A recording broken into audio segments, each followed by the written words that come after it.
கணவனை பத்தி எவ்வளவு மரியாதை பிள்ளைகள்கிட்ட சொல்றது. கணவனை பத்தி டே கொப்பனை நம்பாத, அது லூஸ், அது பேச்ச கேட்ட விளங்க மாட்டீங்கடா. யாரு?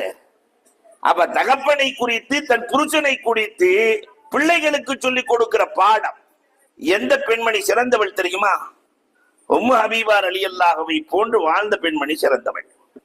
கல்யாணம் பண்ணி கொடுத்துட்டா தகப்பனா புருஷனா ரெண்டு பேரும் முக்கியம்தான். இதில் யார் முக்கியம்? உம்மு ஹபீபா ரலியல்லாஹுவினுடைய தகப்பன் சாதாரண ஆள் இல்ல, அபூ சுஃபியான், குறைஷி குல தலைவர். கணவன் உட்கார்ற நாற்காலியில உட்கார வந்தார்.